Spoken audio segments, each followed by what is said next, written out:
Hello and welcome everybody to another episode of the Jewish Stand and Talk. This is our podcast, our very own, and I am delighted to invite Saul to our podcast today. Saul is a historian of the early modern and modern period, having studied and taught European and global history from the middle of the 17th century to today. His particular interests are political history and the history of ideas, as well as military history. With that very nice background, Saul, how are you and how's your family? Yeah, very well, thank you. No complaints. I feel like I don't know. I feel like as an English person, my most common thing that I think about is the weather, and that directly correlates to how I am.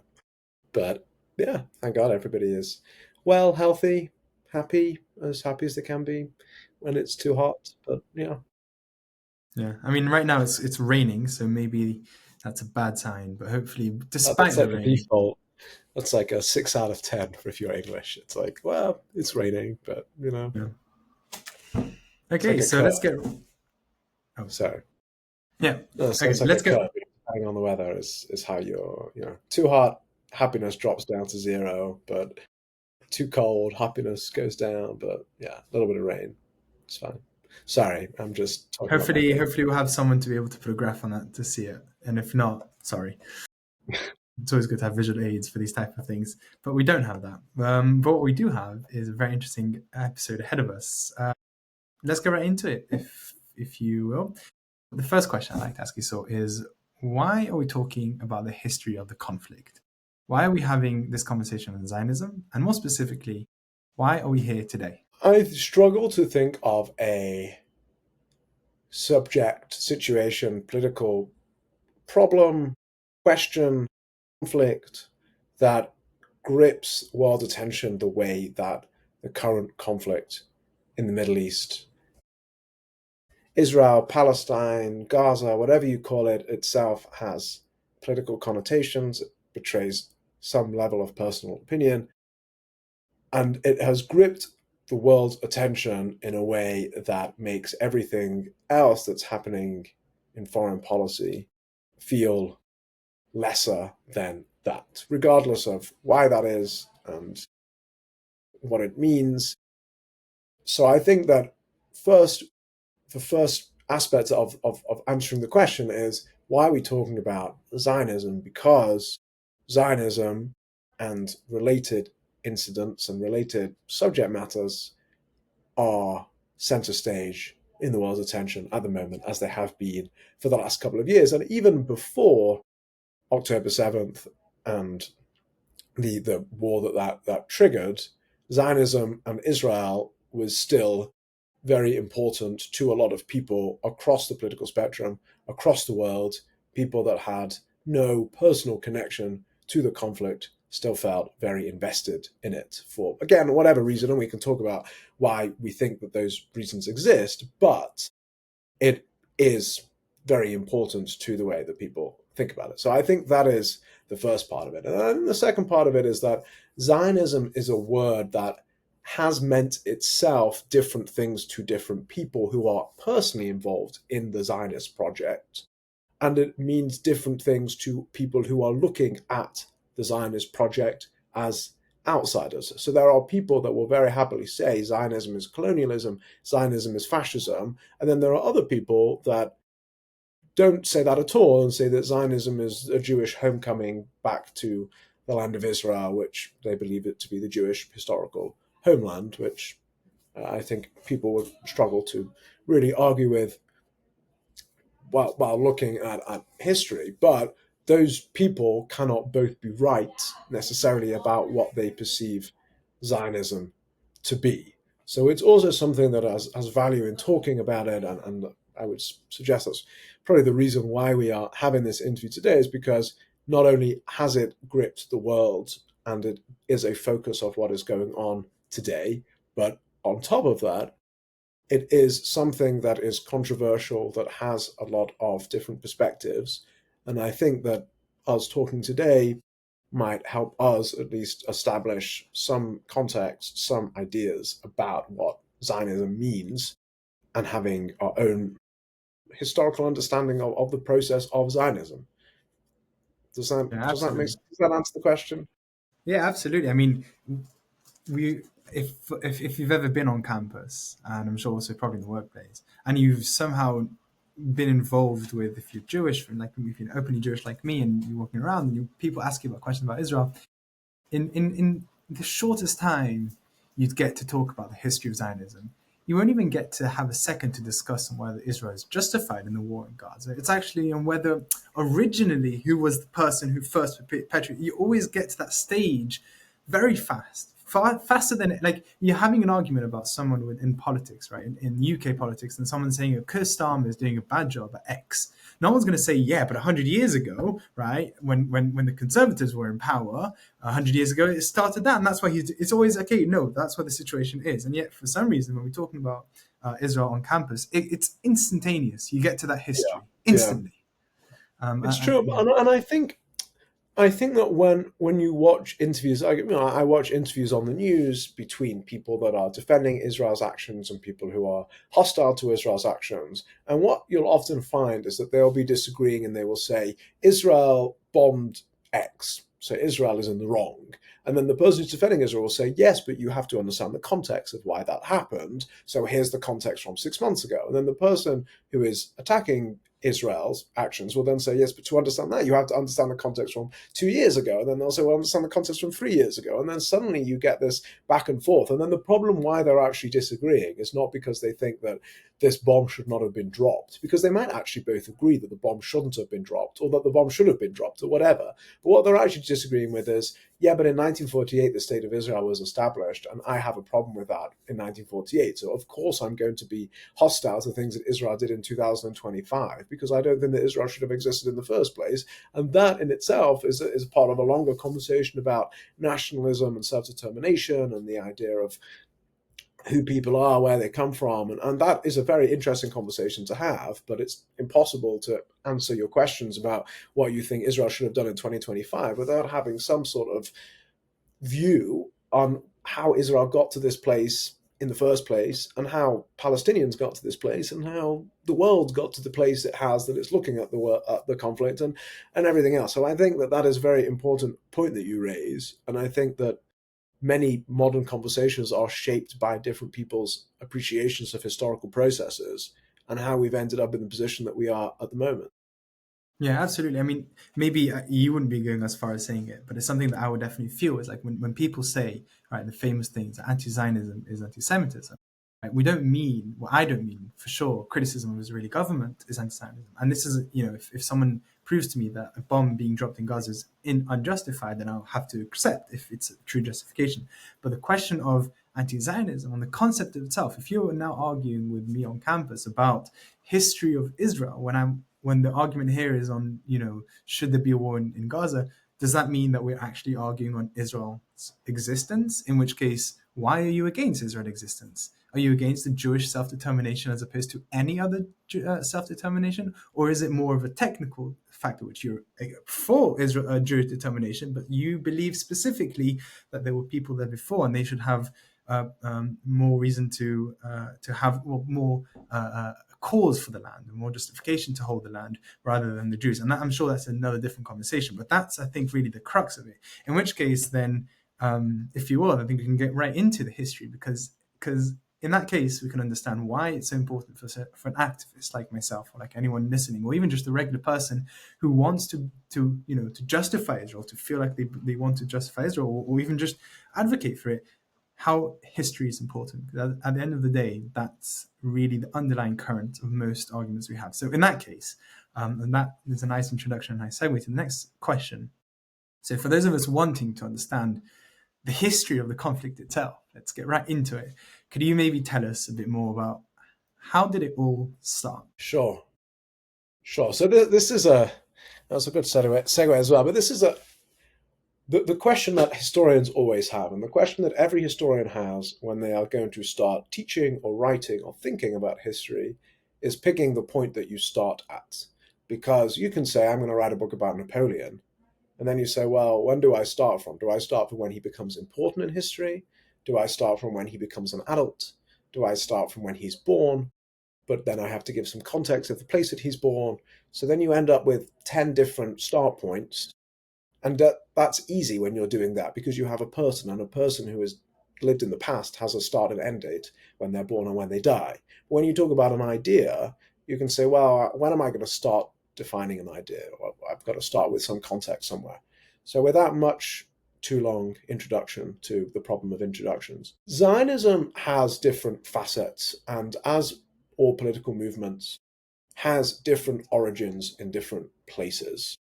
And those come together in the 1870s and 1880s into a modern active version of Zionism. The first Zionist settlers go out in 1881, they're initially unsuccessful, then they go out in 1882 to Gedera, which is the first modern Zionist endeavor.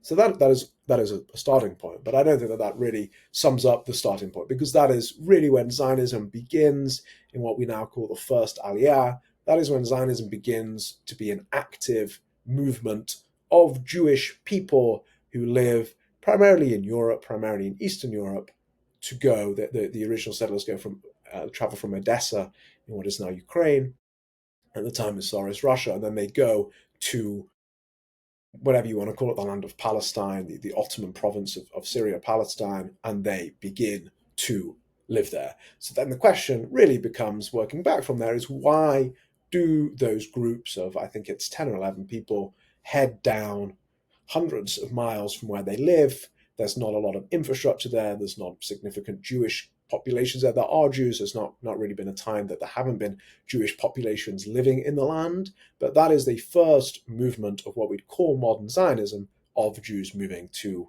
what becomes the land of Israel, what is the land of Israel, I suppose, what becomes the political state of Israel. And the question is why? What are the political movements that get people to leave their houses and go and build new ones somewhere else?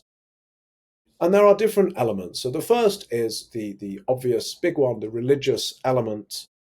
And this is something that exists in Jewish religious thought for 1800 years prior to the first settlers going, in that there is a Jewish connection to the land of Israel. There are commandments that Jews have to follow that cannot be followed anywhere other than in the land of Israel. There is positive commandments to go and be in the land of Israel, and those are undeniable. There's a section of Maimonides' Mishneh Torah where he talks about people going to the land of Israel, the rabbis, and rolling on the floor and kissing the stones.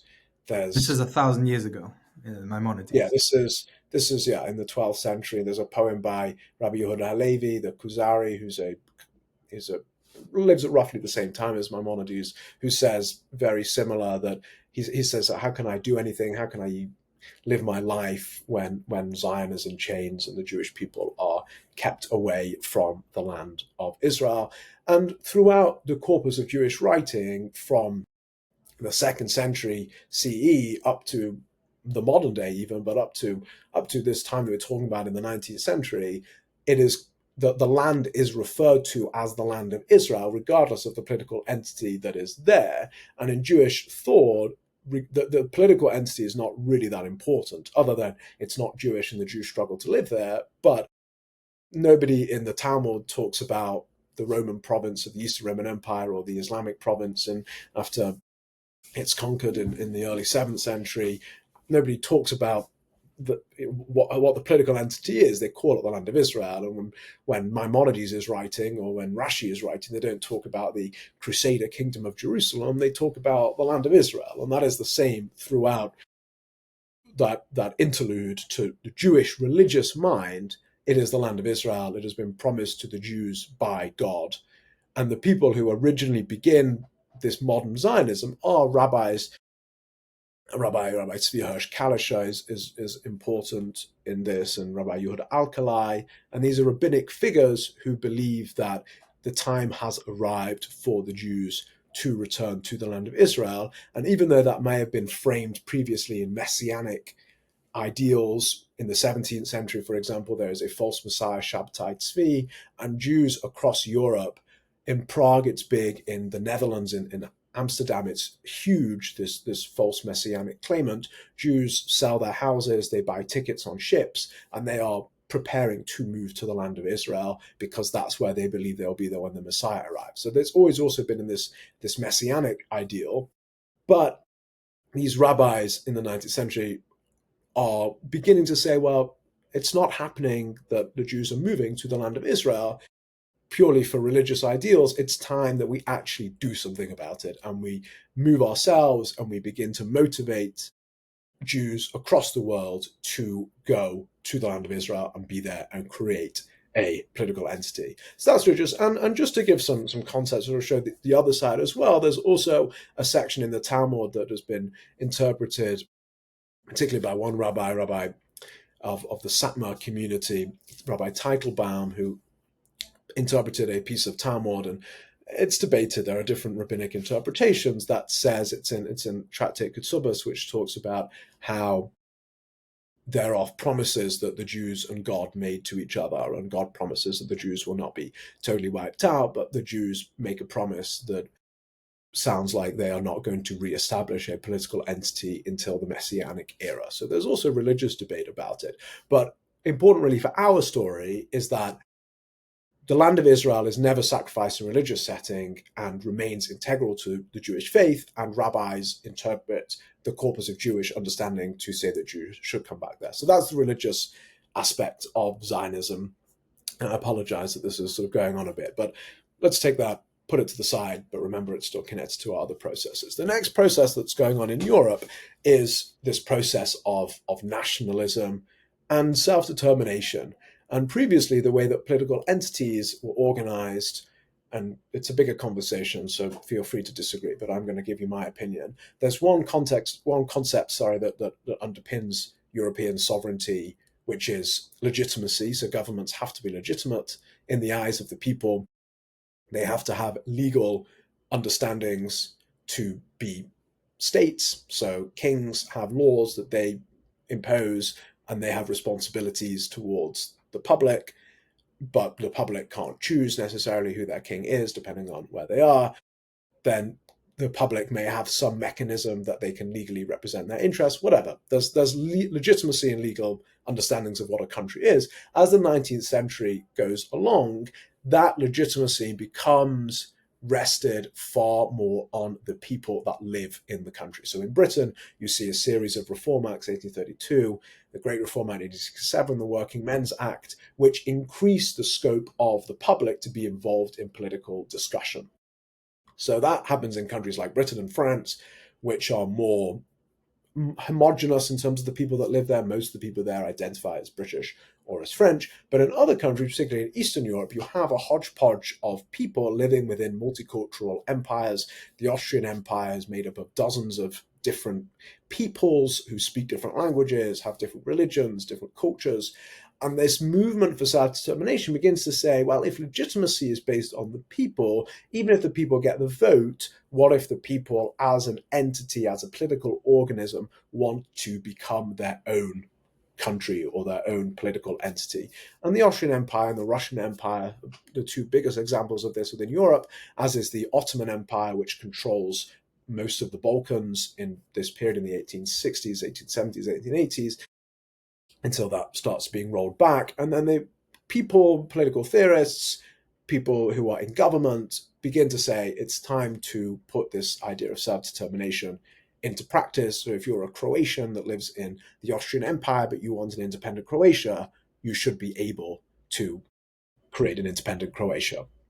And this becomes more important as the 19th and early 20th century rolls along. But important for our story about Zionism is that Jews begin to say, this should apply to us as well. So if you're a Croatian, you live in Croatia, you speak Croatian, you should be allowed to have Croatia. Even if the political government is the Austrian Empire, you should be able to self-determine that you should be independent, and whatever, Ukraine in Russia as well. And the Jews say, well, let's look at ourselves. We speak a different language in many cases. We speak Yiddish. We have our own independent culture. We have our own separate religion. And for many of us, we want to have our own country. So where should that country be? Well, then you get this, perhaps a third pillar, as well as a religious and the national element, is this idea of homecoming, of coming back to where the Jews belong. And where do the Jews belong? In the mind of the Jews. And there are plenty of conspiracy theories out there, but hopefully we can dispense with most of those. The Jews see themselves as belonging in the land of Israel, Judea, Jew, Judea, Israelite, Israel. many of the early Zionists referred to themselves as Israelites to connect to this concept of Israel. Jews were defeated by the Romans in 70 CE, and then again in the Great Revolt, and most of the, which about 70 years later, and then most of the Jews leave Israel, and there's not a Jewish majority of the land until the 20th century. And when they look at, again, where they should be returning to in this concept of self-determination, Israel is the obvious solution. So these ideas, nationalism and religion and return, homecoming, mesh together. There's also a sprinkling of modernist philosophy, and perhaps to be controversial, I'm very happy to be disagreed with on this, but there is, in my opinion, a strand that begins modernist philosophy, which believes in the transformation of individuals, which is one of the defining elements of modernist philosophy. And modernist philosophy gives rise to fascism, communism, and modern social liberalism as well, in my opinion. And again, I'm not saying that these movements are the same. I'm saying they have a common strand that begins in their denominator. And I think Zionism also has this, in that the Jews were downtrodden, they were beaten, they were weak, and Zionism was going to come and recreate a strong, powerful Jew who would be a new type of Jew living in Israel, the same way that communism taught that through the prism of communist ideology and work, a new type of person. And the Soviet Union was called the New Soviet Man. And Germany, when it was fascist, had the same idea. Italy also had this same, we're going to create Romans out of Italians again. And Zionism also had an element of this. We're going to take the Jews, we're going to recreate them, rebuild them, create strong Jews. And it's in Herzl's Alt Neuland, one of his books. You can see that idea is there. So yes, all of these movements coalesce together. I apologize for the length of that answer, but does Not that at all, sum because up? you really get an understanding from what you're saying, and if you touch on all of the things at the same time, all these different strands, you can already start to see the conflict. Now, I know this is very internal to our world today, at least very relevant to our world.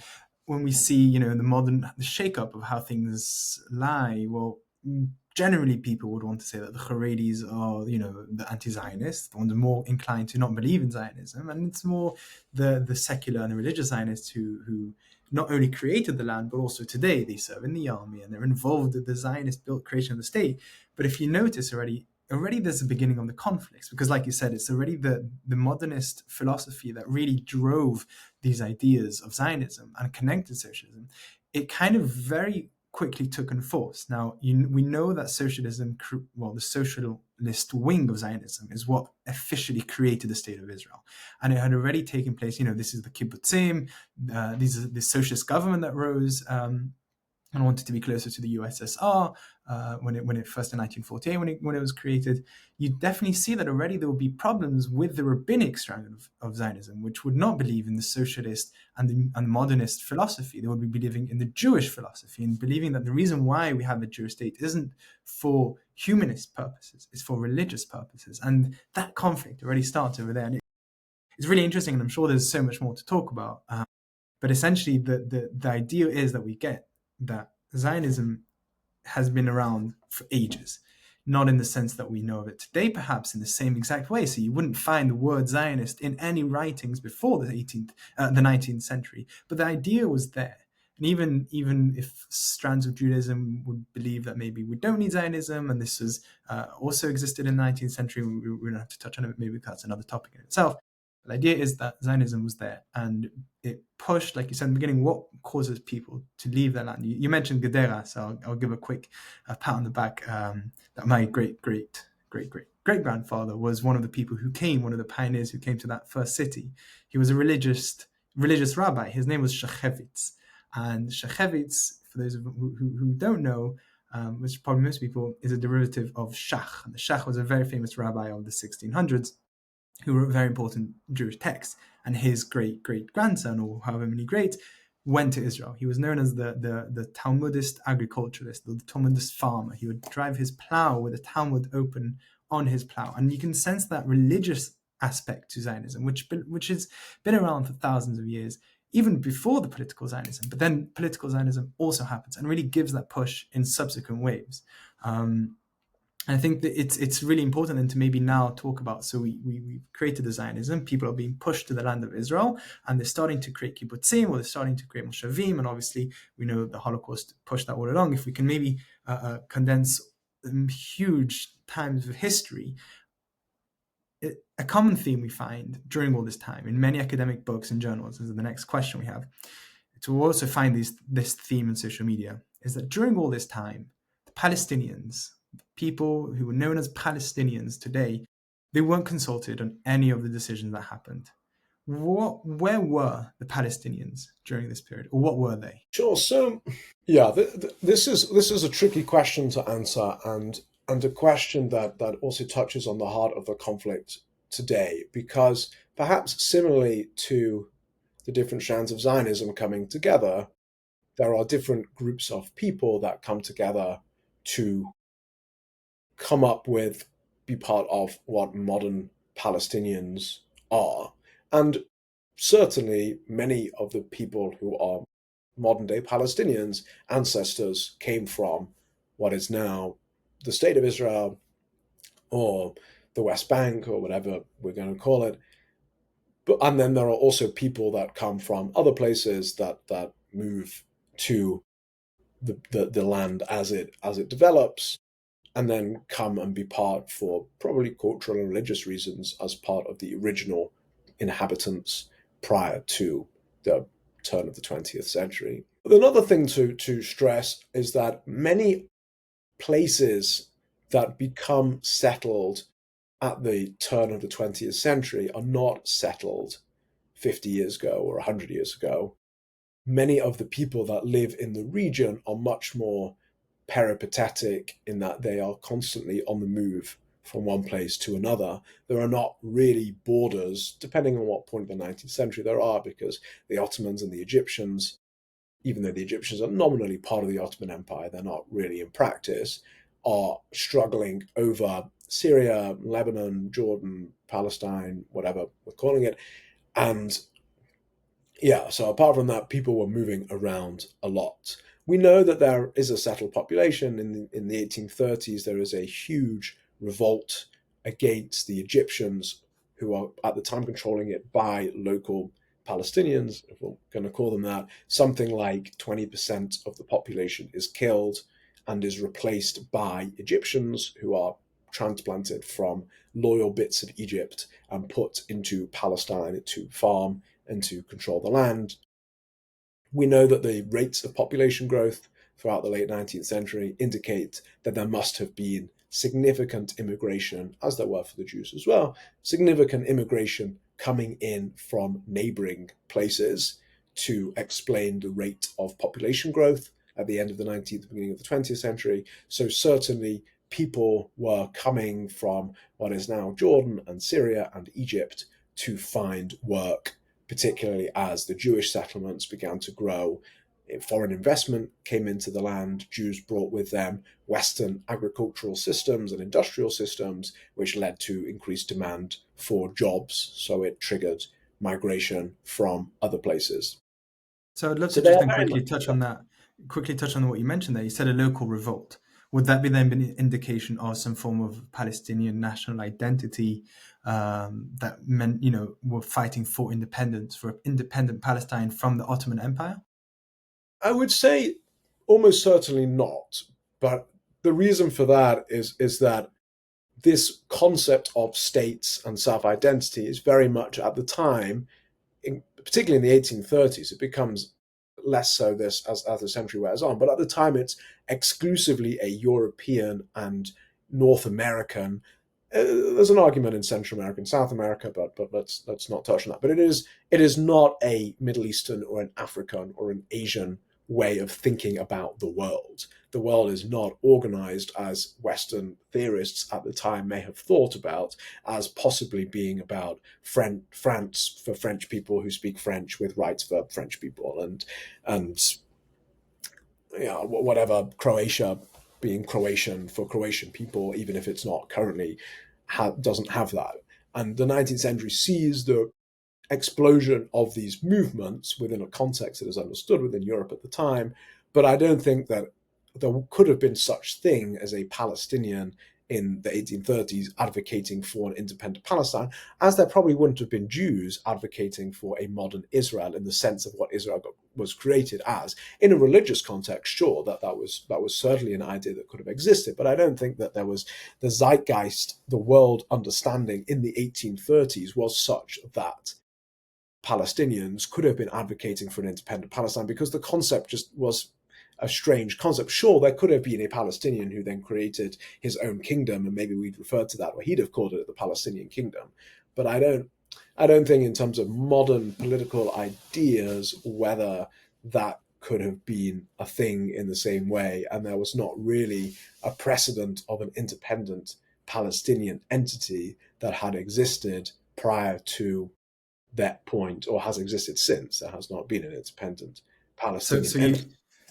so you know, like, you already have a sort of answer to the people who come, when certain people on campus were asking these types of questions. But look, here's a mention of Palestine 150 years ago, before there was an Israel, right? Essentially what we're saying is that doesn't mean anything.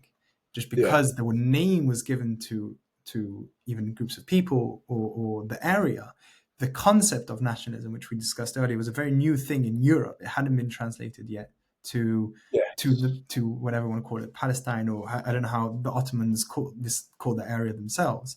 Um, yeah. Generally, Greater Syria, or sometimes it was called Syria Palestine. right. Palestine was used generally as a geographic term, the way that people would say Anatolia existed or Northern England existed. It's like a geographical area that included some area between Syria and Egypt. I mean, it were like defining exactly where those borders were thought to have existed in the 19th century even was very difficult. But people drew maps all the time that said Palestine over this region of the world. I mean, it was certainly existed in the minds of people, and it had done for a very long time. I mean, the first time that the word Palestine is used is by Herodotus. Herodotus talks about the geographic region of Palestine about 2,400 years ago. So it existed as a concept. And there are Philistines, whether that word is related, probably not, but it exists. And then there are, in the Bible, there are references to something that could be Palestine. There's theories that the word Palestine is actually comes from the word Israel, and that it is a Greek translation of the word Israel. So it's like the Israel means the people that struggle, and Palestine comes from the word palestros, which is still used in Greek and Italian and means wrestling. Like, it is translated in the Bible as people who wrestle with God. And the word Palestine in Greek could be, as it is in Italian as well, it could be a translation for wrestling by a Greek historian who was writing about the land that was almost exclusively inhabited by Jews at the time that he lived. So there's a lot to also unpack from previous centuries and millennia from what was going on in the 19th century. But yes, a Palestinian state did not exist, had not existed, and would not come to exist ever. There's also, I mean, there are countries that, like Latvia has not existed many times in its history, but it exists now, and there are Latvians that speak Latvian. So, how history comes to play as well, and the legitimacy that we ascribe to people and their right to self-determination. I don't want to comment. That's definitely not my area of Of course, expertise. of course, we would, obviously say, again, because we are in the nature of talking about Israel on campus. And the fact is that people, when you say Israel, immediately go to the history. Well, the history has facts. And although we would like to have, you know, historical revisionism, right, is something that we like to do often today. We like to project our understanding of the world today, because we have nationalism. We know what the national self-determination is. So it must be that 150 years ago everyone else had it as well. That just doesn't work. It doesn't translate. So it's important to really know the facts of what's going on. It doesn't mean that today, right, no one,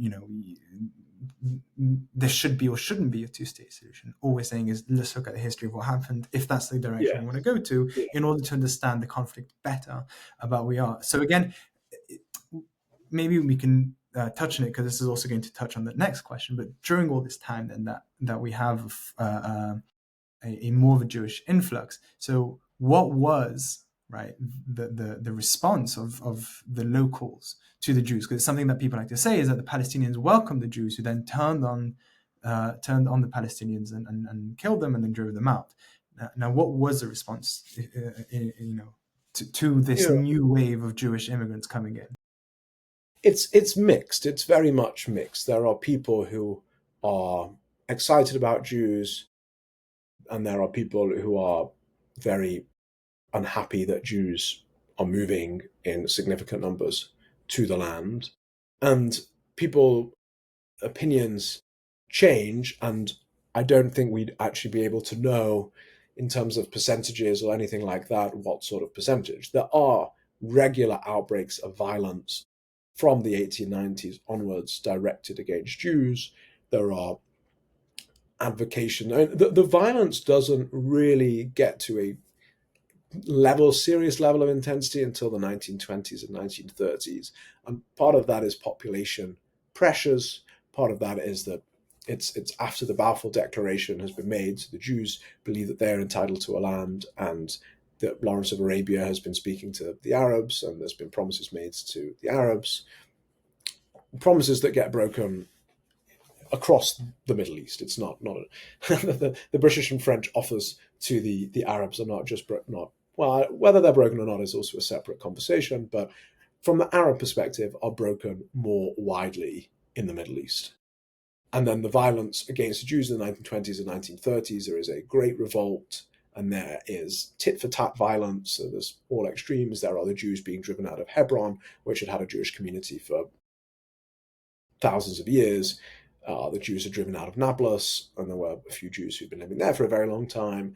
And then there is also episodes of Jewish violence against Arabs. It's definitely a mixed bag of results of violence.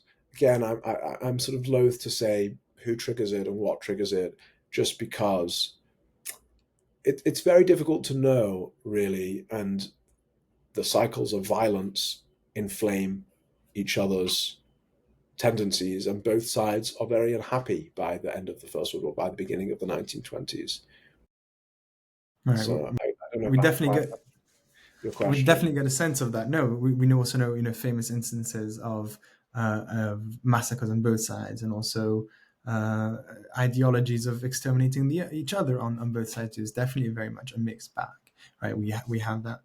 Maybe we can move on to the next question, just to bring it closer now. So we talked about political theory about Zionism. We talked about what were the reactions of the Palestinians to this new theory, which was a mixed bag, or the locals rather. So how did political theory turn into political action? I think it begins in the 1890s with Herzl. I think Herzl is the father of modern day Israel, was an incredible man for many elements. He was very good at bringing together disparate opinions, as we talked about at the beginning of this, about the different people had different opinions, and people on the political left, people on the political right. And Herzl was very good at bringing those people together. In the 1897 Basel Conference, the first Zionist conference, they talk about Zionism and use that as a launch pad. And it's the efforts, I think, of people like Herzl, the caliber of people, Weizmann, Jabotinsky, and people on the other side, later Ben Gurion, who helped to galvanize Jewish support and global support. There are many, particularly in America, there are many evangelical Protestants that are very fond of the idea of an independent Israel. Balfour, who is the British Prime Minister, and not when the Balfour Declaration is signed, he's Foreign Minister, but he's a Prime Minister about 10 years before the First World War breaks out, and he is motivated by Zionism. And what many of the early Zionists are very good at doing, people like Chaim Weizmann, is going around to senior political leaders around the world and using their convincing ability and their knowledge of history to explain to political leaders why they should be Zionists. And Herzl does this too with limited results. He has a meeting with Kaiser in Israel when he visits there with the Kaiser. He has a meeting with the Ottoman Sultan and Weizmann later has successors with other leaders, and they target people who are wealthy and Jewish, who have money to donate to the Zionist project, and they target political leaders as well, and that's a big part of it. And then the Zionists are also very good at education. So as the 19th century turns into the 20th century, Zionists are very good at going out to Jewish communities and talking to them about their ideas and explaining to them, listen, you've got these crazy levels of anti-Semitism, you've got pogroms happening on weekly, monthly bases. It's time that we go and we found our own country. And we want to be Jewish, where nobody can say to us that you're the minority and you shouldn't be allowed to be Jewish. And even if it's okay right now being Jewish, it might not be in 10 years' time. So it's time that we figure out our own way of doing things. And so these Zionist groups and these chapters, there's one called Poalei Zion, which is set up at the beginning of the 1880s, spreads across Eastern and Central Europe and begins to educate young Jews in particular about the future. And it's locked into things like nationalism and Jews having self-determination, their right to live where they want to live. And they use that grassroots as well as the wealthy, powerful people to have these two strands towards coming up with the Zionist project. So that is how, at the beginning, political theory is turned into political action. And then jumping forward through the years of major Jewish immigration to the land, after the First World War, when during it the Balfour Declaration had promised to Lord Rothschild that the British would help with the creation of an independent Jewish state, the British are then in charge of the land as a mandate that they hold on behalf of the League of Nations for assisting the Jews to set up a Jewish state. That is, at least somewhere within the British psyche, part of the concept of having mandates. It means that the country does not own it directly. It is not part of Britain. It is not part of the empire in the same way. It is a mandate that is held by the League of Nations for the development of the local people until they can become independent, because that is the way that colonialism has developed. And as the 20s and the 30s come along, there is more Jewish migration. You have the creation of modern cities like Tel Aviv, which is, by all effects, even in the 1930s, is a modern city with cafes and restaurants and infrastructure and facilities. Yeah, and then it is sort of brings us into the 1940s and the Holocaust, which triggers major Jewish movement again to the land of Israel. And then the eventual removal of the British, or the leaving of the British, which triggers the Israeli War of Independence, which then leads to the creation of the states. Ideology and ideas have an important role to play, and it is, I think, through the efforts of people who were strong believers in the Zionist ideals, which helped spread knowledge of it at the lowest and the highest levels, which led to Jewish investment and movement, and non-Jewish investment and some non-Jewish movement as well, to the land of Israel to begin to develop it, which then leads to its eventual establishment through the historical processes of the 1920s, 30s, and 40s. In the construct of time, right, there's so much you can unpack just in that last 5 or 6 minutes, and maybe this will be a theme for a future episode. Maybe I'll finish off with one last question. I know we go over time, but I think just because of the nature of this episode, it's really important to have more of this discussion. But in understanding more of the history now of the conflict and what happened and how the different strands of Zionism interlocked and how they turned into action and where the Palestinians were during all this time. What does that mean then for the future, for us today? I think the first part is to recognize that both sides have a national story, and the people that claim that Israel is a modern concept or as a fascist state or as a colonialist project, I would like to think that they're not doing it from a position of evil, and it's coming from a position of ignorance. And I think that's the first step, is that recognizing that these were genuine historical movements that had a basis in history. It was not a random ideology that came about in the 1880s because it was fascism or some strange concept like that. It was a movement that had historical roots, it had historical processes, it was a development of things that already existed, and then that became its modern version of modern Zionism. And I think that it would be very helpful for people to recognize that. The same way I think that people who are already Zionist can recognize that Palestinians have a connection to the land. They may have lived there for many generations, or parts of their family have lived there for many generations. And as a result, they also feel strongly about it. And I think that is the first part. And then the second part, I think, is maybe my general cop out when it comes to how history can be used for modern betterment. But I really think that when you go down on the ground and you ask most people how they feel, their priorities are having food on the table, spending time with their families, having a job. And sometimes that's what we need to remind ourselves. And we have these big thoughts of the world. But I wish that more Palestinians would talk to more Israelis and more Israelis would talk to more Palestinians, because I think that that would help to make things a little bit easier between people. Like the less ignorance there is, the better. Maybe I just sound like every namby-pamby, naive, like, oh, wouldn't it be nice if these conflicts just disappeared? But I guess, I don't know, in my mind, we have to try and be optimistic as much as possible.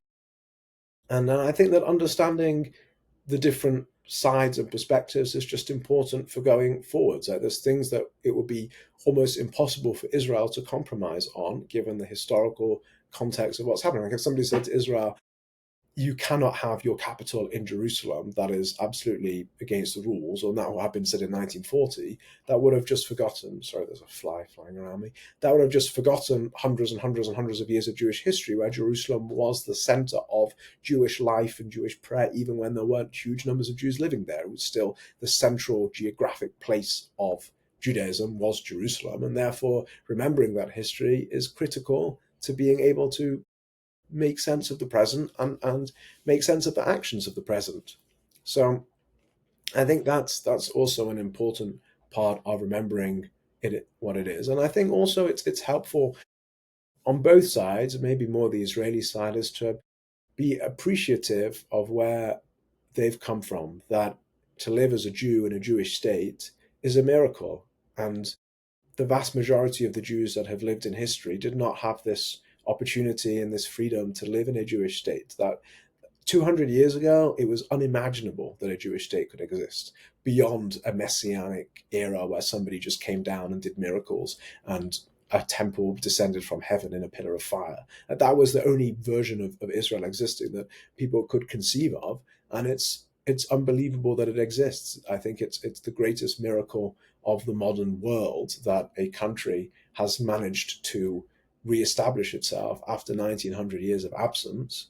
And I hope that, at least for me, and I hope for others as well, that that is something that inspires people to do as much good as possible, given that reality, which was not a guaranteed reality. It was the efforts of different people at different points in history. So, yeah, I don't know, again, if that answers or helps, but that No, is my absolutely. thoughts on the question. Absolutely, it does. So I couldn't have asked you to do a tougher job to give so much context and so much insight in such a short amount of time, and probably one of the most complex historical features of modern history, at least. And I couldn't ask for someone better to do it. Thank you so much for joining us on the Stand and Talk podcast, and I'm hoping for many more episodes in the future. But again, make sure to follow us and subscribe on all your platforms, and follow us on our LinkedIn and social media to follow us for more content like this. Thank you so much, Saul, for joining us, and goodbye. Pleasure. Anytime.